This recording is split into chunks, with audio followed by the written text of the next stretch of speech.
Order! Order! You are an incorrigible delinquent at times. Behave yourself, man!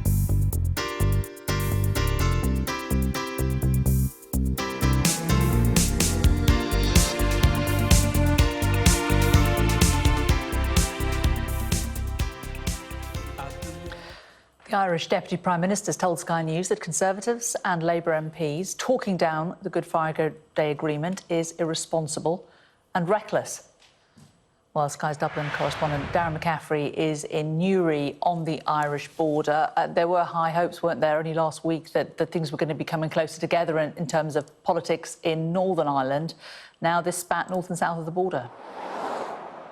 Yeah, there really is, and there's a proper strain on politics, as you say, here in Northern Ireland, and indeed, it must be said now, between Britain and the Republic of Ireland, a real strain on Anglo-Irish relations as well. As you say, I am on the Irish border, and between Newry, which is in Northern Ireland, and Dundalk, which is in the Republic of Ireland, and it is at the moment a pretty open, a pretty frictionless border. It's what everyone says they want to retain. In fact, as I say, I'm standing right now in Northern Ireland just to show you how open, frictionless and free it is. If I walk a couple of feet, I'm now stood in the Republic of Ireland. In fact, the only way you can tell I've crossed the border is that the line goes from white, it breaks to yellow, and you can probably just make out on the tarmac that they stop tarmacking the road here and someone else picks it up. It was a very different situation 30 years ago. There is no way I would have been able to cross this border. This is just one of hundreds of border crossings in this 310-mile border. In fact, it's interesting that even within a couple of miles of here, there's nearly a dozen crossings. But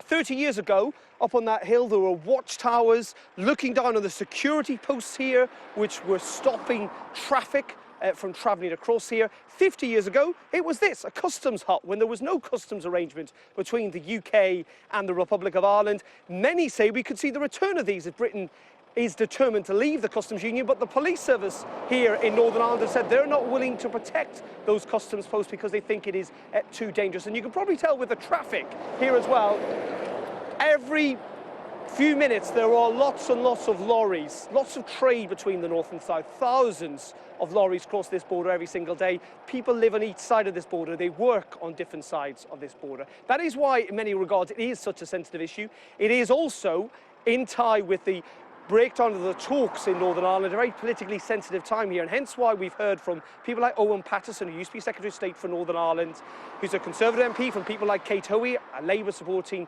but Brexit MP, suggesting that the Good Friday Agreement has kind of run its course, that it is no longer valid. It has provoked a pretty angry response from the Irish government, not least of all from the Deputy Prime Minister, the Taoiseach, Simon Coveney. He issued a pretty angry tweet this morning in which he said that talking down the Good Friday Agreement because it raises serious and genuine questions of those pursuing Brexit is not only irresponsible but reckless and potentially undermines the foundations of a fragile peace process in Northern Ireland that should never be taken for granted.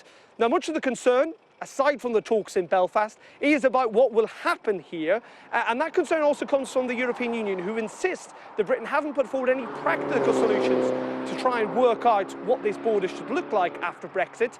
Coincidentally, France's Europe Minister was here today with her Irish counterpart, viewing this very border crossing, and she made that point that at the moment all we're hearing from the UK is political rhetoric and not actual practical solutions.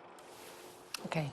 I think that we cannot just have political statements saying that we should be creative.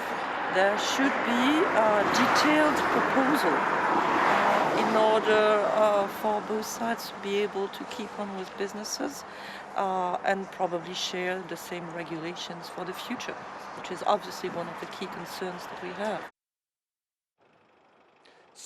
So a real political problem for Theresa May. She's got political disagreement and the breakdown of talks in Northern Ireland and strained relations over this very Irish border between Dublin and London. OK, Darren, thanks very much.